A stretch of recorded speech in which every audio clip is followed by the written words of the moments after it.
آپ کا نیچے اترنا تھا، شمر نہیں آیا، اس کے تلوار میں ایک دوسرا آیا، اس نے نیزہ آپ کے سر مبارک کو سجدے کے لیے زمین پر رکھا. ایسا کرنا تھا کہ بدبخت آیا اور اس نے آپ کے سر کو تن سے جدا. انا للہ و انا الیہ راجعون. امام حسین شہید ہو گئے، دین کو زندہ کر دیا، دین کو زندگی دے دی، دین کو بچا لیا. ورنہ اگر امام حسین کہتے کہ مجھے یزید کی خلافت قبول ہے تو پھر یہ ہوتا کہ نواسۂ رسول نے ظالم حکومت کو دین بنا دیا، سراپا ظلم دین بن جاتا، نماز چھوڑ دینا دین بن جاتا، شراب پینا دین بن جاتا، بہن بھائی کے ساتھ رشتہ جوڑتا یہ دین بن جاتا، ساری خرافات ہو جاتی ہے، اسلام بن جاتا. اگر امام حسین اپنی زبان سے کہہ دیتے مجھے یزید کی خلافت منظور ہے، صرف اتنا کہتے امام حسین اور ان کا کنبہ تو بچ جاتا، مگر دین مٹ جاتا. امام حسین نے اپنے اور اپنے کنبے کو مٹا دیا، شہید کر دیا، مگر دین کو بچا. یہ ہے حسین اور یہی ہے حسینی میسج کہ دین کی حفاظت کے لیے کچھ بھی کرنے کو ہم مر مٹنے کو تیار ہیں. دین کی حفاظت کے لیے ہم مر مٹنے کو تیار ہیں. مجھے مار لو مگر میرے دین کی طرف اپنی آنکھیں اٹھا کر دیکھو گے تو ایسی آنکھیں برداشت نہیں کی جائیں گی. یہی اسلام کا میسج ہے. آپ سمجھ کر یہی ہمیں کرنا ہے. اب وقت ختم ہو رہا ہے. مختصراً ایک واقعہ بتا دیں. آپ دیکھیے وہاں کیا ہوا، اتنے لوگ شہید ہوئے نا. ایک واقعہ آپ یاد کیجیے کہ حضرت امیر حمزہ رضی اللہ تعالیٰ دودھ کے چچا آپ کو شہید کیا ویشی نام تھا. بندہ نے لگایا تھا دولت کی لالچ میں جا کے شہید کیا. ویشی نے شہید کیا اور کلیجہ نکال کر کھایا. یہ ٹکڑوں میں تھی لاش. حضرت امام زین امام حضرت امیر حمزہ حضور کے چچا رضی اللہ عنہ جب حضور وہاں پر گئے دیکھیے حضور نے کیا فرمایا. حدیث کے بعد آپ نے فرمایا کہ مجھے میری چچی صفیہ کا خیال آتا ہے، صفیہ کا خیال آتا ہے، ورنہ میں اس لاش کو اپنے چچا کی لاش مبارک کو یوں ہی چھوڑ دیتا کہ چیل کوے چرند پرند آتے اور ان کی یہ غذا بن جاتا اور پھر ان پرندوں میں سے قیامت کے دن نکال کر اللہ کے حضور ان کی روح کو پیش کیا، ان کو پیش کیا. یعنی مقام اور بلند ہو جاتا. جتنی اذیتیں جھیل لیتے اتنا مقام بلند ہو جاتا. حضور نے فرمایا میری تو خواہش یہ تھی کہ میں چھوڑ دیتا مگر صفیہ کا خیال آتا ہے. آپ نے ایک کپڑے سے ان کی لاش مبارک کو کپڑا پہنایا اور دفنایا. تو جتنے پامالی کے ساتھ جسم کی پامالی کے ساتھ شہید ہوگا اتنا بڑا درجہ حاصل ہوگا. امام حسین کی لاش مبارک نہ صرف 2 ٹکڑوں میں کی گئی تھی بلکہ بہت سارے ٹکڑوں میں کر دی گئی. امام حسین اور اہل بیت کرام اور شہدائے کربلا کی لاشوں پر گھوڑے دوڑا دیے گئے تھے. گھوڑوں کے نالوں سے کچلا گیا تھا، ٹکڑے ٹکڑے کر دیا. ان کو ایسے ہی ہوا میں دھوپ میں چھوڑ دیا. 2 یا 3 دن کے بعد بغل کے جگہ پہ رہنے والے قبیلہ اسد کے لوگ آئے اور انہوں نے تدفین کی. کتنے مصالح تھے، کرنے والے کون تھے؟ ہم دوسروں سے شکایت کیا کریں؟ کون تھے کرنے والے؟ وہی تھے جو کل بھی کلمہ پڑھتے تھے لا الہ الا اللہ محمد رسول اللہ، آج بھی پڑھتے ہیں لا الہ الا اللہ محمد رسول اللہ، مگر یہ کلمہ صرف ان کی زبان تک ہے، اندر نہیں اترا. وہی لوگ بتا دیں آپ کو یہ کون لوگ تھے، صاف صاف ظاہر کر کے بتا. بات سمجھ گئے؟ وہ واقعہ یہ ہوا کہ یہاں سے جب قافلہ لے کے چلا گیا، آخری بات عرض کر دیتا ہوں وقت ہو گیا. ابن زیاد وہاں پر والی لے کر ابن زیاد کے پاس لایا گیا. ابن زیاد نے کیا حکم دیا کہ ان لوگوں کو جو اہل بیت اطہار کی خواتین ہیں سواری پر اٹھا کر ننگے سر بے حرمتی کے ساتھ اور امام حسین کو نیزے پر ان کے سر کو اٹھا کر کوفہ کی گلیوں میں بازاروں میں گھمایا. اب دیکھیے کیا ہوگا. یہ کتاب ہے جلاء العیون، شیعہ رائٹر کی لکھی ہوئی کتاب ہے، اہل تشیع کی اہم معتبر کتاب ہے. اس کتاب میں وہ لکھتے ہیں کہ کوفہ میں جب گھمایا جا رہا تھا بازاروں میں اور گلیوں میں تو حضرت زین العابدین رضی اللہ تعالیٰ عنہ اور حضرت زینب رضی اللہ تعالیٰ عنہ اور حضرت ام کلثوم رضی اللہ تعالیٰ عنہ نے خطاب فرمایا تھا، تقریر کی تھی. تو حضرت زین العابدین نے جو تقریر کی تھی اس کا خلاصہ بھی نقل ہے. خلاصے میں لکھا ہے کہ حضرت زین العابدین نے فرمایا کہ سنو جو لوگ مجھے جانتے ہیں وہ جانتے ہیں، جو لوگ مجھے جانتے ہیں وہ جانتے ہیں، جو مجھے نہیں جانتے وہ جان لے کہ میں علی بن حسین بن علی بن ابو طالب ہوں. میں علی بن حسین بن علی بن ابو طالب ہوں. آپ کا نام بھی علی تھا، آپ امام حسین کے شہزادے، امام حسین حضرت علی کے شہزادے، حضرت علی ابو طالب کے شہزادے.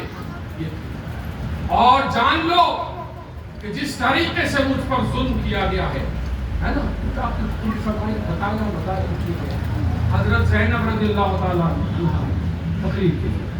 آپ نے یہ دیکھا کہ کوفہ کے لوگ ابھی لوگ میدان کربلا میں امام حسین کے قافلوں کو روندنے والے لوگ تھے. یہی وہ لوگ تھے جنہوں نے میدان کربلا میں امام حسین کے قافلوں کو بے عزت کیا تھا، روند ڈالا تھا. یہی لوگ کوفہ میں آ کر گلیوں میں جب قافلہ نکلا تو ماتم کر رہے تھے، اپنے سینوں کو پیٹ رہے تھے، اپنے بالوں کو نوچ رہے تھے. کوئی تلوار اور تیر اپنے جسم پر چلا رہا تھا اور رو رہا تھا. یہ کیا ہو گیا؟ نبی کے نواسے کو قتل کر دیا گیا، اہل بیت کے گھر کو شہید کر دیا گیا. یہی ماتم کنا تھے پورے کوفہ کی گلیوں پر آباد ہوئے. جب زینب رضی اللہ تعالیٰ عنہ نے دیکھا تو آپ نے تقریر فرمایا، اے غدار کوفیو، کیا فرمایا؟ اے غدار کوفیو، آج جو تم ماتم کر رہے ہو اور رو رہے ہو، یہی رونا اور یہی ماتم کرنا تمہارا مقدر ہو گیا ہے.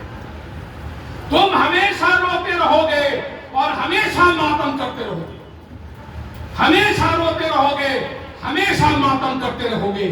یہ رونا اور ماتم کرنا حضرت زینب رضی اللہ تعالیٰ عنہ نے اعلان کیا تھا کوفہ میں، اسی کا نتیجہ ہے کہ آج بھی رونا اور ماتم جاری ہے. بات سمجھ میں آگئے؟ یہی ماتم جاری ہے نا. اس کے بعد آپ نے سمجھایا کہ تم یہ کس طرح غداری ہمارے ساتھ کی. ہم کو بلا کر ہزاروں ہزار خطوط لکھ کر بلایا کہ ہم آپ کی مدد کریں گے، آپ ہماری حفاظت کیجئے، اور جب ہم آ گئے کہ تم غدار ہو گئے، ہمیں شہید کر دیا. بات سمجھ گئے؟ یہی نہیں، اس کے ساتھ بہت سارے واقعات ہوئے، آپ ان کو جانیے اور سمجھیے. مختصر یہ کہ جس طرح ہم امام حسین سے محبت کرتے ہیں، محبت کرتے کہ نہیں کرتے؟ بے پناہ محبت. اے اللہ ہماری محبت کو اور دوام اور استحکام اور مضبوطی اور مزید ترقی عطا فرما. آمین. آخری حد تک اس محبت کو پہنچا. آمین. انتہا کرتے محبت کی. آمین. مولا ہم اس لائق اور قابل ہرگز نہیں کہ ہم امام حسین کے محبت کرنے والوں میں اپنے آپ کو کیسے، مگر یہ تیرا کرم ہے مولا، تو جسے چاہے انعام فرما دے، اپنی بارگاہ سے انعام فرما دے اور ہم سب کو انتہا محبت عطا کر دے. امام حسین رضی اللہ تعالیٰ آپ کے اندر یقینی طور پر امام حسین کی محبت ہے.